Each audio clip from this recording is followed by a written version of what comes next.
Halo, saya Dudi Susena dan saya adalah mahasiswa Magister Manajemen Universitas Padjadjaran dan saya akan sharing materi mengenai Potter's Five Forces. Dalam berbisnis tentu ada berbagai elemen yang berpengaruh pada profitabilitas, sales, growth, hingga growth rate perusahaan.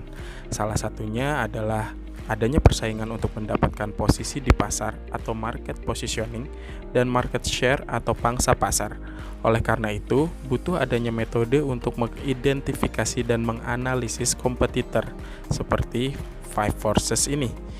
Potter Five Forces atau analisa 5 kekuatan Potters bermanfaat untuk memahami persaingan suatu industri, mengidentifikasi posisi bisnis, serta untuk memposisikan perusahaan agar lebih unggul daripada kompetitor. Analisa 5 kekuatan Potters ini sekaligus menjadi bagian dari strategi analisa persaingan yang tidak bisa Anda abaikan untuk mengembangkan bisnis. Untuk lebih jelasnya, melalui video ini kami akan mengulas tentang elemen-elemen Porter Five Forces.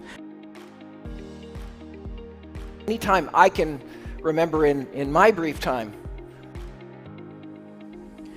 Analisa 5 kekuatan Porter atau Porter Five Forces adalah metode analisis bisnis yang dapat perusahaan gunakan untuk menilai intensitas persaingan dalam suatu industri. Michael E. Porter, seorang profesor dari Harvard Business School, adalah orang yang pertama kali mencetuskan metode ini pada tahun 1979. Hingga kini, analisis 5 kekuatan Porter masih digunakan dalam berbagai analisa bisnis, terutama dalam bisnis plan atau perencanaan bisnis. Sesuai dengan namanya, metode ini berdasar pada 5 kekuatan yang mengatur atau menjadi inti dari suatu industri. 5 kekuatan ini pada akhirnya dapat menentukan potensi keuangan atau revenue dari perusahaan yang bersangkutan. Sebab dengan memahami dan menganalisis 5 kekuatan ini, perusahaan bisa memposisikan diri dalam pasar dan menyesuaikan strategi bisnis development dengan memanfaatkan kekuatan yang dimiliki. Metode ini juga bisa membuat perusahaan atau menggunakan untuk mengidentifikasi model bisnis dan struktur industri untuk memprediksi atau memforecast sekaligus menganalisis manfaat serta keuntungan suatu bisnis atau cost benefit analysis. Analisis 5 kekuatan Porter ini bisa diterapkan pada semua segmen ekonomi untuk mengetahui tingkat persaingan dalam bisnis dan meningkatkan profit jangka panjang bagi perusahaan. Michael E. Porter mengatakan bahwa terdapat 5 elemen utama yang menentukan level persaingan dan daya tarik bisnis dalam suatu pasar. Dengan menerapkan 5 analisis ini, maka perusahaan dapat mengetahui apakah bisnisnya masih menarik atau tidak bagi target pasar. Berikut adalah penjelasan dari kelima elemen utama tersebut, dan saya akan memberikan contoh untuk industri perbankan.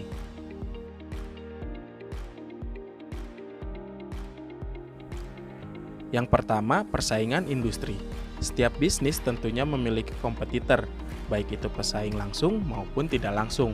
Persaingan menjadi elemen paling krusial yang mempengaruhi profitabilitas suatu bisnis. Apabila tingkat persaingan semakin tinggi dengan pangsa pasar, maka bisnis perlu melakukan competitive analysis untuk dapat bersaing dan bertahan. Lalu kita ambil contohnya misalnya Bank Buku 3 atau bank dengan modal dari 5 triliun hingga 30 triliun. Dan kita ambil contohnya Bank BJB, OCBC NISP, BTN, Bank Bukopin, dan Bank Permata yang berada di Buku 3. Dan untuk contoh produknya kita ambil saja kredit KPR. Kelima bank tersebut menawarkan manfaat dan fiturnya masing-masing dengan produk lines yang bervariasi. Produk KPR sudah cukup terdiferensiasi, namun tetap bersaing ketat lewat suku bunga dan syarat. Lalu, elemen utama kedua adalah ancaman pendatang baru. Memang tidak semua bisnis baru dapat mengancam posisi di pasar, namun bukan berarti peluang tersebut sama sekali tidak ada. Mayoritas bisnis baru memang membutuhkan waktu yang cukup lama untuk berkembang dan mendapatkan posisi di pasar.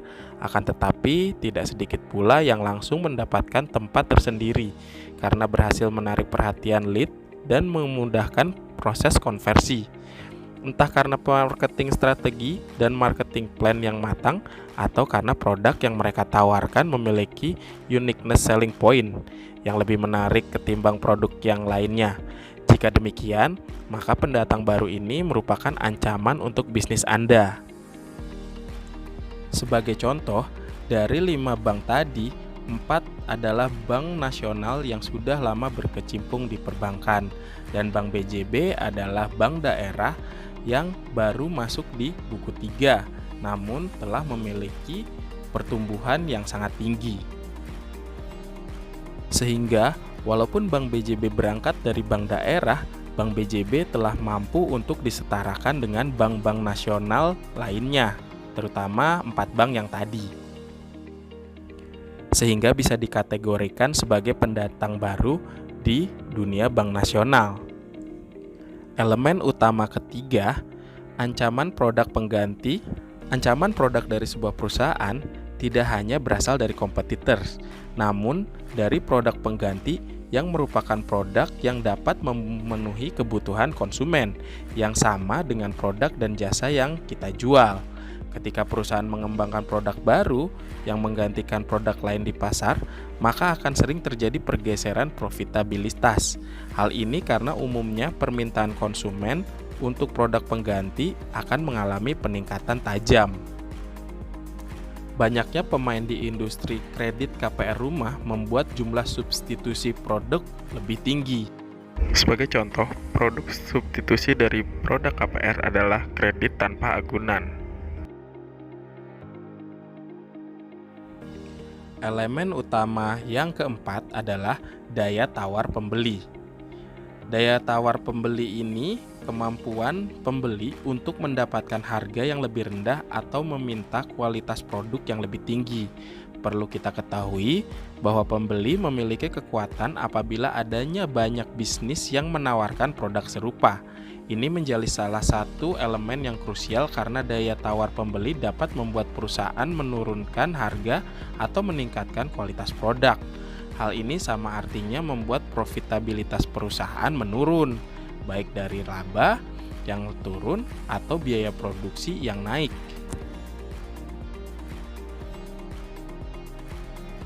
Dan elemen utama yang terakhir atau yang kelima adalah daya tawar supplier atau pemasok. Daya tawar supplier atau pemasok adalah kemampuan pemasok untuk menaikkan harga yang meningkatkan keuntungan mereka, sebab pemasok memiliki kekuatan untuk meminta harga tinggi, terutama apabila mereka adalah satu dari segelintir supplier yang menawarkan pasokan untuk produk kita. Misalnya, supplier yang memasok bahan baku tertentu yang dibutuhkan oleh banyak perusahaan, hal tersebut mau tidak mau membuat posisi mereka menjadi lebih dominan daripada kita, sehingga mereka bisa menaikkan atau mengendalikan harga untuk meraup lebih banyak untung. Kondisi ini pastinya akan membuat bisnis kita mengalami pilihan yang sulit. Kita bisa menaikkan harga produk sesuai dengan kenaikan harga pemasok, namun dengan jaminan customer churn rate, yaitu jumlah pelanggan yang berhenti membeli produk Anda, atau mengalami kerugian apabila menetapkan harga yang sama, padahal biaya untuk mendapatkan bahan baku semakin mahal. Sebagai contoh, karena bank fungsinya adalah menghimpun dana dari masyarakat berupa tabungan, deposito, dan giro, dan menyalurkan kembali berupa kredit untuk masyarakat yang membutuhkan, maka salah satu pemasok untuk dunia perbankan di sini adalah masyarakat yang berlebihan uang. Nah, ketika suku bunga dari tabungan, deposito, atau giro ini meninggi, maka mau tidak mau bank harus menyesuaikan suku bunga untuk melempar kredit mereka. Sehingga resikonya adalah mungkin masyarakat berpikir ulang untuk mengambil kredit di bank tersebut. Nah, itu tadi penjelasan singkat tentang Porter 5 Forces beserta contohnya. Jadi, kita tidak perlu takut ketika kita akan memulai bisnis dan menghadapi persaingan industri. Semoga bermanfaat. Wabillahi taufik wal hidayah. Wassalamualaikum warahmatullahi wabarakatuh.